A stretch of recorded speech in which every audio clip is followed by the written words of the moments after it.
Thank you for coming to my talk. The title of this talk is Individual-Based Epidemiological Model of COVID-19 using Location Data. This work is the joint work of ICE Japan and Tohoku University. First, we introduce the situation of COVID-19 pandemic in 2020 in Japan. We exclude year 2021 and 2022 from the study period because new strains and vaccination complicate the situation. The graph shows the number of new cases and the mobility in Tokyo each day. The mobility is measured by the entry of transit station in Google's COVID-19 Community Mobility Report. Japan experienced the first wave of infection around April.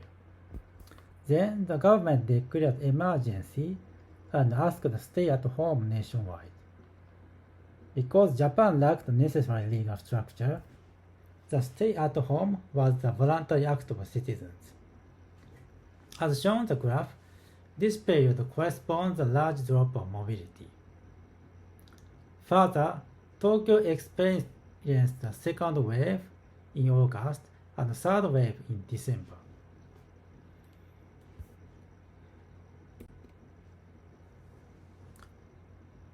The goal of this work is to investigate the effect of the fine-scale mobility on the COVID-19 pandemic. Mobility restriction was used by many governments to control the spread of infection. However, the decoupling of the mobility and the infection was observed internationally after the initial stage of pandemic. For example, in Tokyo, no significant correlation between the effective reproduction number and mobility was observed after July 2020. The effective reproduction number is the number of cases which a single patient caused. Therefore, many research conclude that the other social distance measures, such as wearing masks, were more important than mobility itself in the later stage of epidemic. However, this study uses an aggregate value, such as Google's Community Mobility Report. Fine-scale mobility based on the movement of individuals may still affect the epidemic.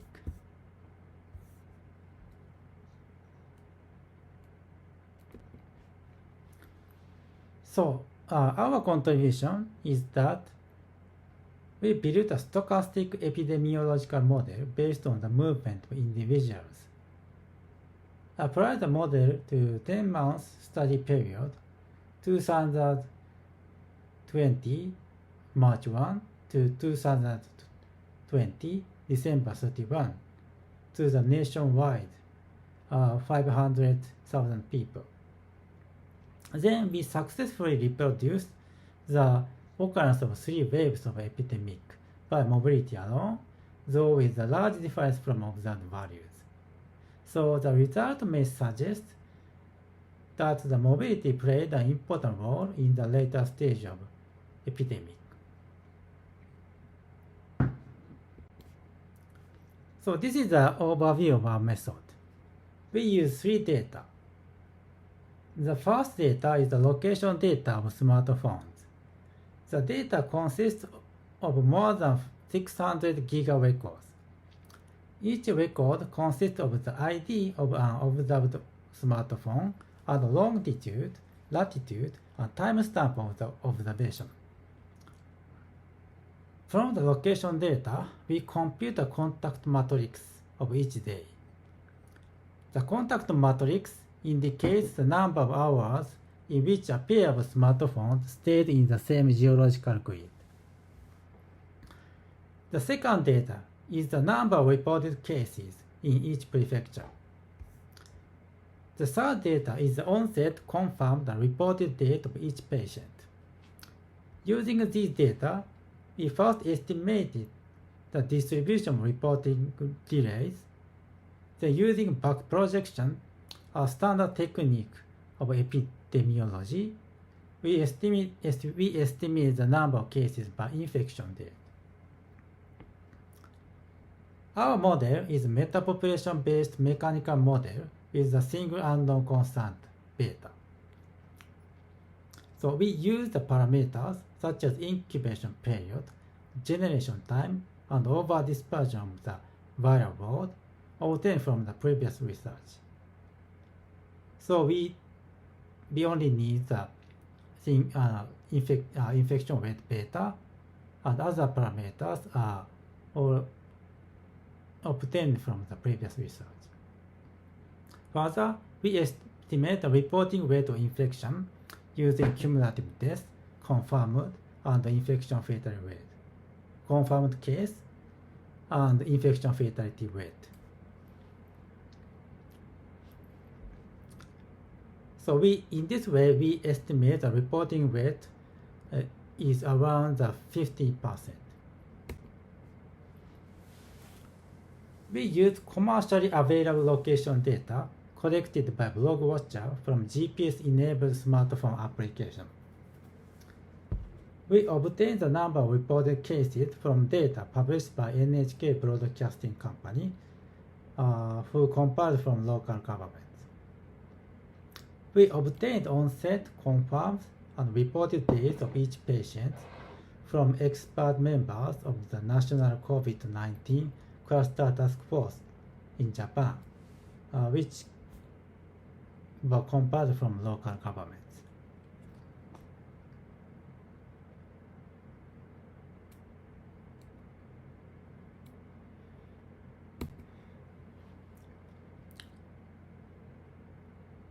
To run the simulation, we compute a contact matrix from the location data. We use anonymized, user-approved, commercially available location data on smartphones. There were several issues to be solved before using this data. The first issue is that some smartphones appear and disappear in the middle of observation period, because the application tracked by BlogWatcher was installed or uninstalled in any time. Further, ID can be reset randomly by the user during the observation period. So another issue is that not all smartphones are observed frequently. If smartphones only observed near the particular place, then it is called a strong bias. Further, we implement our model using GPU, so we need to restrict the model size into the capacity of the GPU. In our case, 16 gigabyte memory. To solve these issues, we only use a smartphone observed in the first and last month of the study period. Further, we only use a smartphone observed once per hour in average. Finally, we sampled 500,000 smartphones from these smartphones. Then we computed the geological grid in which a smartphone located in each hour. We use approximately 200 meter and 200 meter grid. If a smartphone is not observed more than 1 hour, we assume that the smartphone was stayed in the last observed grid. If a smartphone is observed more than once in 1 hour, we choose a location randomly. Finally, we computed the contact matrix M, indicating how long the smartphones I and J are spent in the same grid in the day D.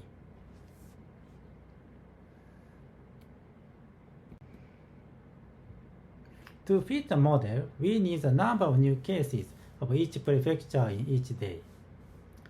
Because the reported number of cases has a delay and bias from testing and reporting practice, we need to estimate the number of cases based on infection date.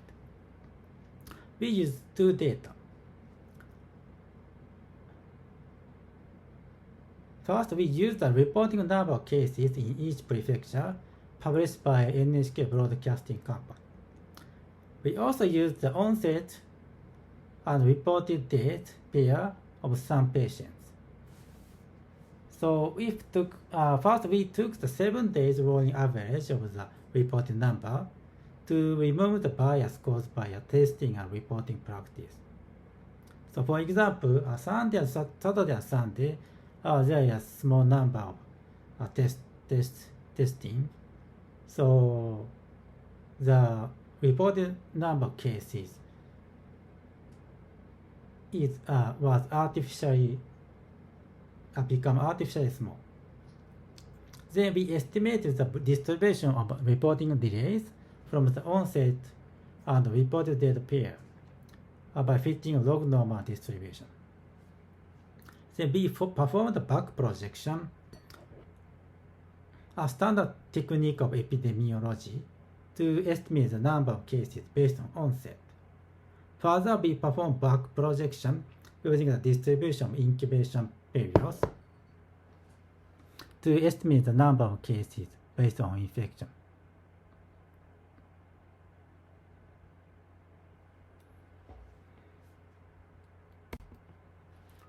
Our model is based on a nationwide metapopulation model. Unlike many studies in which people in the same geological grid form a metapopulation, our model assumes that each metapopulation is a group of people who have the similar movement. As shown in the right figure, we assume that all members of the same metapopulation spend the same time to people in another metapopulation. For example, if a person in metapopulation A was observed staying 4 hours with a person in metapopulation B in day D, then we assume that all persons in metapopulation A spend 4 hours with all persons in metapopulation B.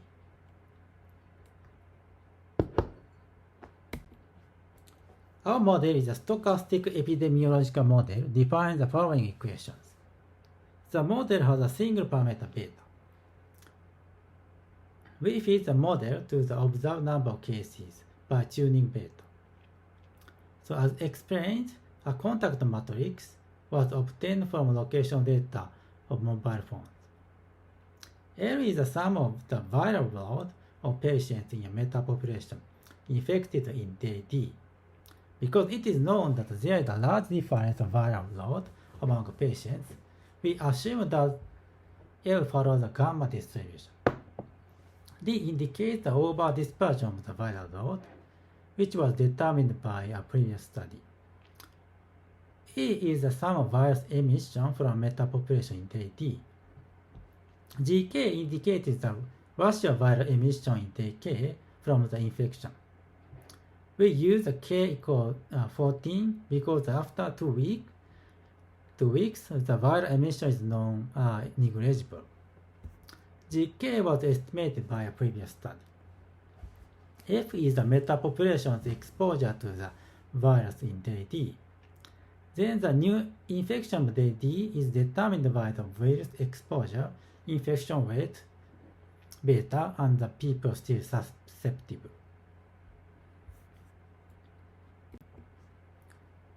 So we assume the beta is constant across the entire country and the study period. The assumption is not realistic. However, we use the assumption to distinguish the effect of mobility and other factors, because the other factors would affect beta while the mobility would not.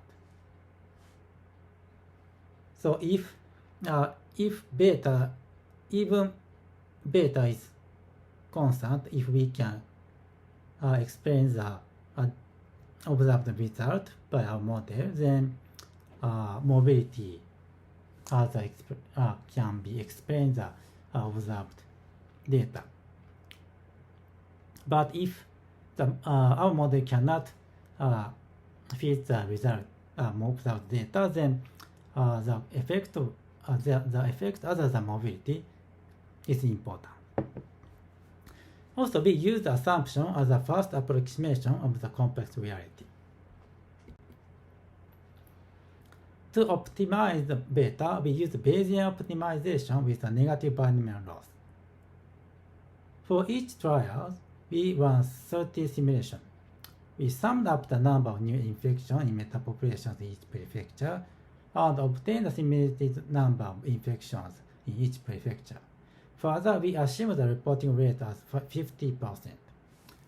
Then, the number of reported cases follows a binomial distribution with probability Q, probability 50%.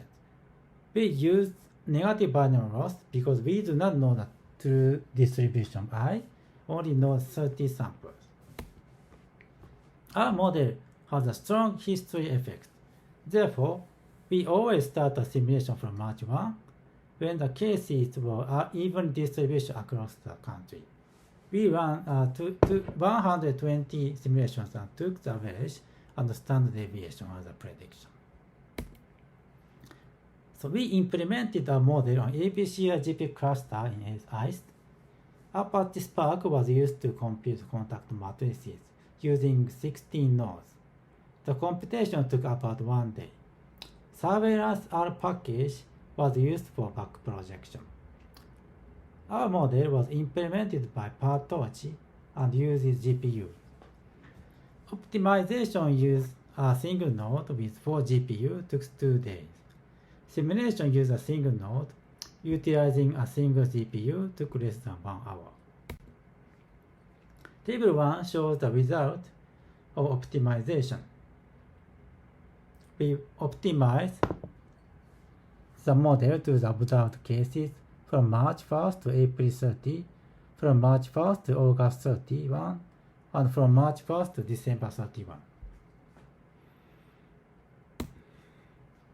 The right figure shows the observed and simulated number of cases in Tokyo. The blue line is the observed number of cases based on the infection date. The orange line and the band are the mean and the standard deviation of the simulated number of the cases. We ran the simulation run without any input from the ground truth except for initialization. As you can see, the simulation reproduced the 3 waves of infection, though there is a considerable difference to the ground truth.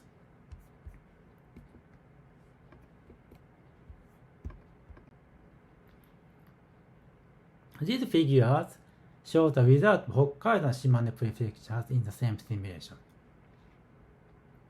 Simulation indicates 3 wave structure in these regions, but observed data are different. These figures show the result of simulation in which the parameter was optimized to the different periods. Horizontal line in blue are periods used for optimization. Horizontal line in orange are periods in which a simulation was performed. Although the model reproduced the 3 wave structures, there is more difference to the ground truth than fitting to the entire period, as we expect. So, unlike previous studies, our model successfully reproduced 3 waves of infection during the 2020 without changing the parameter. This may suggest that the fine-scale mobility affected the epidemic, even though the mobility lost the correlation with the infection. Unfortunately, the timing and the intensity of simulated waves are different from observed behavior. Regional difference also wasn't reproduced by the model. This may suggest that other factors than mobility is also important. Future work. We want to improve the model, for example, heterogeneity inside the metapopulation. Also, differentiate beta by land usage. And also changing beta over time or regions based on some statistical method. Also, we want to analyze the mechanism of resurgence in our model and simulate the geological pattern of infection. Further, we want to incorporate a new variant of vaccination. Our model cannot predict the future epidemic now because our model does not predict human movement. it will be interesting to combine human mobility model and our model. This is the end of my talk. Thank you for listening. I appreciate any question and comment.